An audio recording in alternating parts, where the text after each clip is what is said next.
Hey, you guys, I just wanted to hop on here because I had a coaching call yesterday that I thought all of you could benefit from.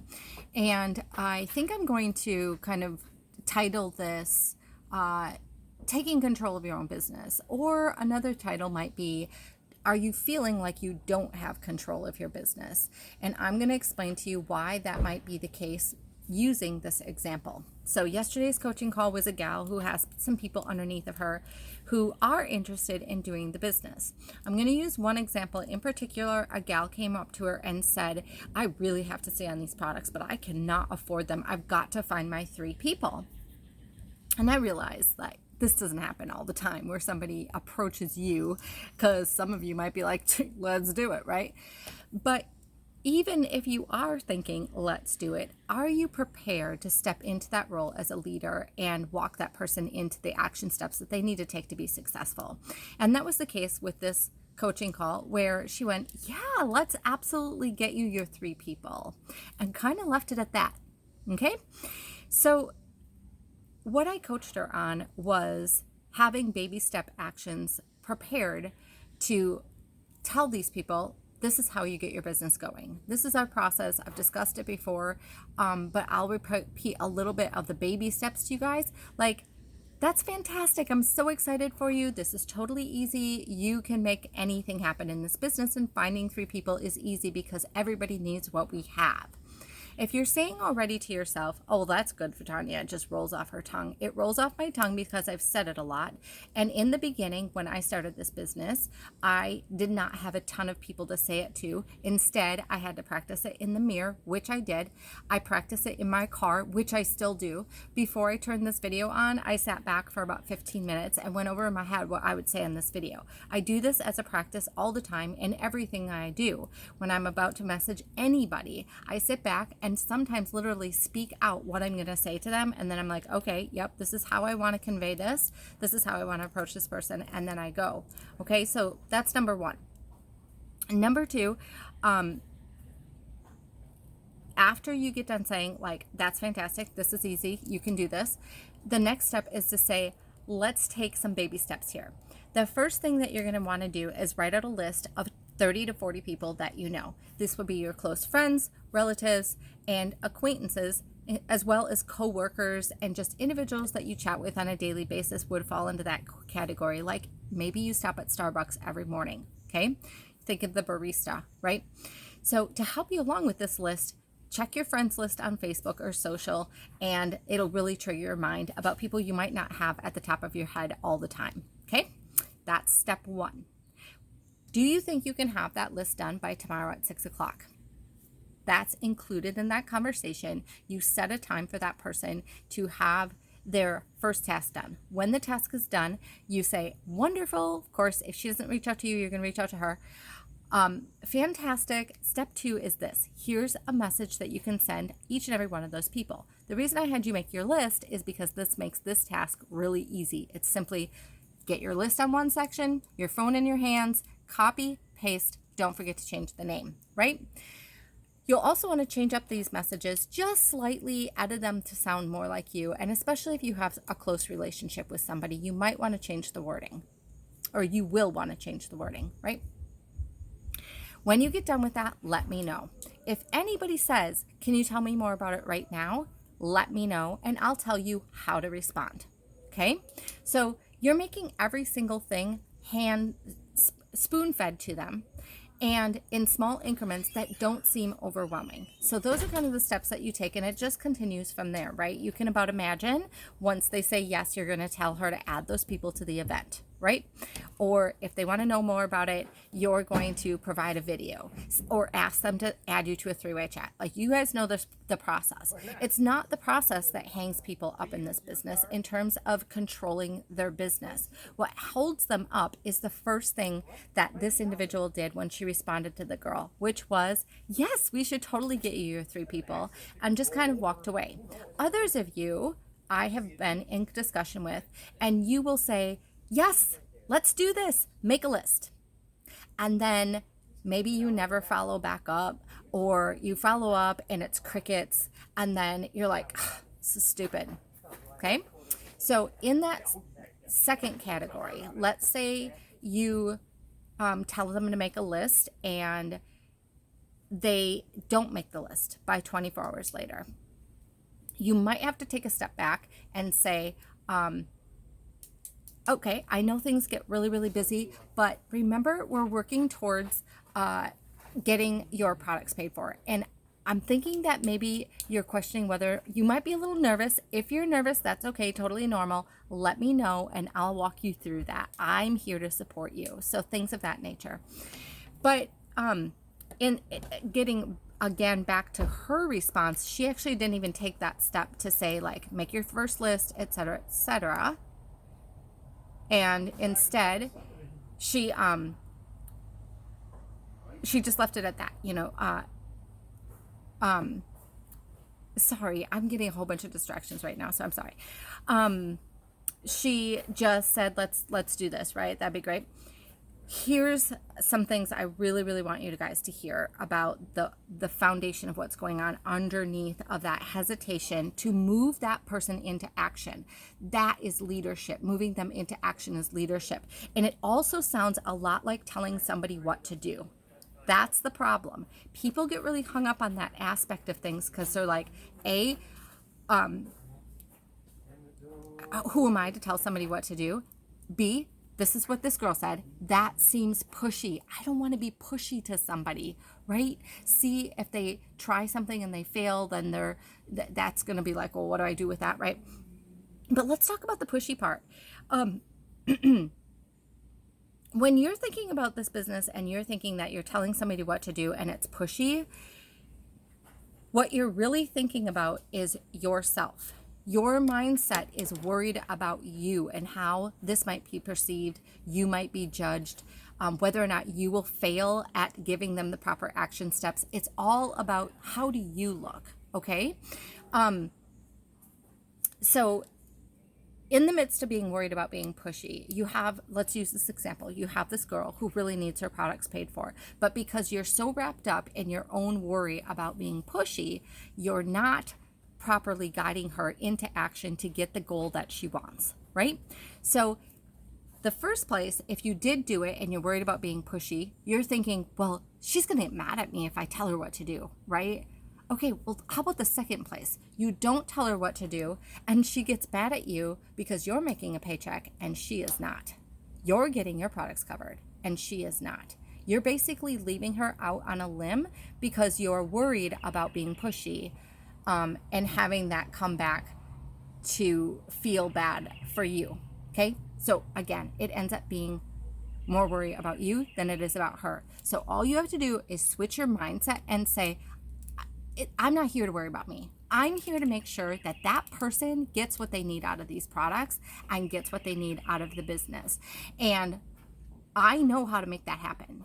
And it is my duty as a servant leader to provide them with those same action steps, support them through that, answer their questions, help them to find their belief, stay attached to their why in terms of why they're doing what they're doing in case they get to a point where they're like feeling like a failure or feeling scared, wanting to give up, things of that nature.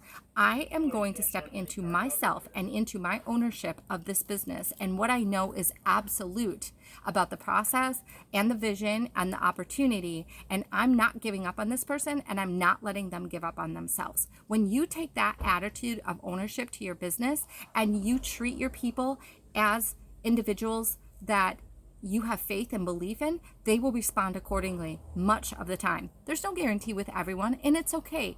Those who don't want to pick up what you're laying down and run with it, that is not your responsibility. Part of this is you to serve well, but once you've done that, then it's for them to take action and follow through. Some of your people will, some of them won't, but the ones who do, tell them the next step. Help them, walk them through. Don't just leave them hanging. Don't say, oh, you didn't do that, so forget you. Plug away, ask questions. Like in the case of this particular leader, let me just use that as an example. She did not have the month that she expected to have in terms of number of sign-ons, which may have led to a rank advancement, right? Did I just sit back and go, yeah, it's her problem. Don't know what to do about that. No, I had been watching and I had been listening. That's the most important part. I had been listening and I heard these things going on. I already knew that so I already knew this story before I coached her yesterday. She had been talking to me and she told me that this girl told her that she wanted to start signing and she was excited, right? But what I was thinking was, okay, what did you do to get her into action? Now I didn't call her out at that moment, but I said we should have a coaching call, because I could see that. So as a leader, that's what you're doing with your team. You're paying attention, you're listening, you're figuring out where they're getting stuck, you're asking the right questions, and then you're helping to shift their actions, shift their belief, get them beyond their roadblock. Okay. So, FYI, yesterday when I got her on the phone, the first thing I did was ask her a question. And I said, before I start telling you what I'm already thinking, where do you think that you could use some adjustment type of thing? Something like that. I said, where do you think you could use some adjustment? Okay.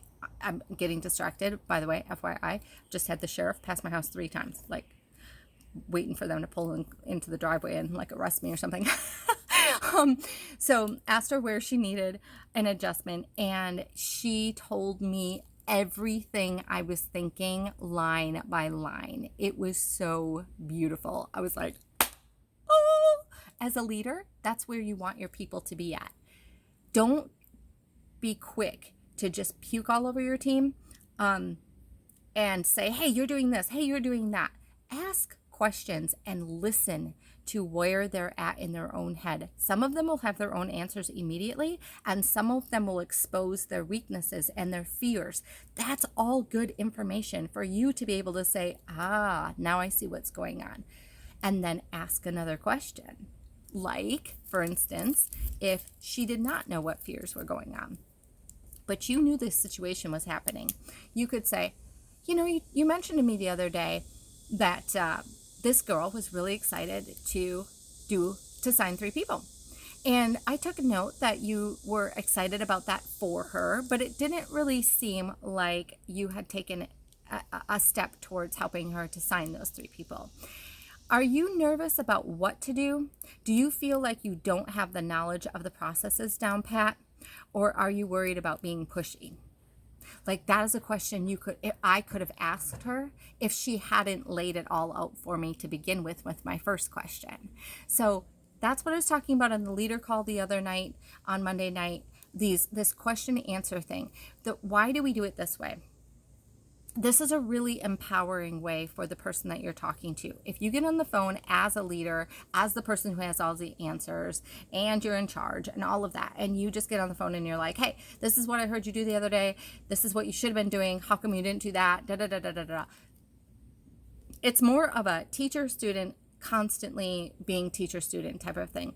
And when you ask a question and let them work it through in their own mind and discover on their own with their own voice where they might be finding a crutch, and then asking another question to lead them to the truth of what they can be doing, and they find that all on their own with just a little, maybe you have a little bit of nibbles that you drip to them to add to what they're saying. That's empowering them. They get to walk away from that call and go, yeah, I can do this.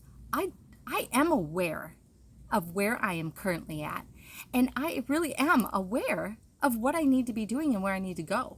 And I can do this because, of course, I dripped her with some belief too. Because as a leader, you also want to be dripping people with belief. And I added in just verification. Okay, so this is what you're set to do, right? You're going to do X, Y, Z. You're going to contact this person. You're going to tell them to do this. Then you're going to follow up with this. So we made sure that by the time I got off the phone, she had very clear direction of what she was going to do with her team, right?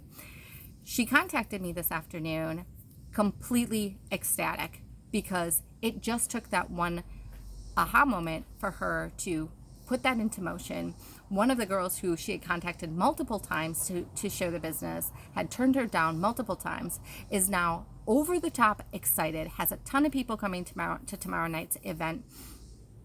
And I guarantee you, the only reason this girl's excited now, as compared to all the other times when the girl said no, was a matter of presentation from the leader and her confidence and how she was approaching it. It's a matter of, you should really think about sharing the product. I'm not saying she said this. I'm just making this up. And the girl was like, no, I'm not sharing the problem. And that compared to, hey, I know you said you weren't interested in sharing the product, but we're doing an online Zoom meeting where somebody can just tap themselves in and listen to somebody speak live about our product line. And they're going to hear about all 3 of our product lines. And I know you're having great success on on the product. So why wouldn't you share with your friends, right? If I provide you with a short invitation, would you be open to just copying and pasting it and sending off to them? I don't know for sure if that's exactly verbatim what she said, but I'm giving you the difference between saying you should think about sharing as to we're having this, why don't you do this? It's a change in the way that you approach it. Last thing I want to say. When you present your business with that type of, I know what I'm doing, I'm making a plan, I know who I'm working with, I know who I'm going to contact, I know what I'm going to present to them. Again, I have a plan, and you yourself are sticking to your own plan as well, doing your IPA, signing people, getting people on events, etc. Your team will show up because they will see you in action, and they will hear when you approach them, you have confidence and you have a plan that makes sense to them, and you have a vision for them, and you've tapped into their why. Hey, we can help you get your products paid. That would be great. Plus, you can sign on friends to do this with you. That is something that's attractive, and people want to be a part of that. And here's where I'm telling you about having control of your business. But if you're always in the position of, well, I'm worried about being pushy, I don't want to be too pushy, then you come across as like, maybe what you have isn't that amazing for starters. It's just not that amazing. And if you're worried about talking about your business, then you're instilling them with fear about talking about their business. And they're not going to want to go tell anybody because, well, we are doing multi-level marketing. Like, that's kind of the impression that you could be giving. Or even at the products, if you're hesitant with the products, well, they're probably going to work for you. Like, that's not what people want to hear, right? Pepsi never goes on TV and says, you should really think about trying our soda. A lot of people like it. A lot of people really, really like it. You should think about it. Pepsi goes on and says, you're crazy if you don't drink the Pepsi. Like, that's just the way it is, right? And everybody is okay with that. Look at the addictions we have, right? Addictions to soda. So I want to instill in you guys that you can control your business. You can have a plan. You can have direction and step into being a leader. Don't forget the compassion side, right? Like, this doesn't mean that everyone's going to move the way you want them to and as fast as you want them to and pick up on everything the way you want them to. This isn't about you getting that part fulfilled, but you do have the ability to compassionately instill a plan and ask the right questions and listen and work with your people to create the outcome you want for your team. That's how this happens. It's not just guesswork, and it's not just, I hope somebody tells somebody. You can instill belief in that person and give them the processes to make that happen. Okay? If you have any questions or need individual coaching, let me know.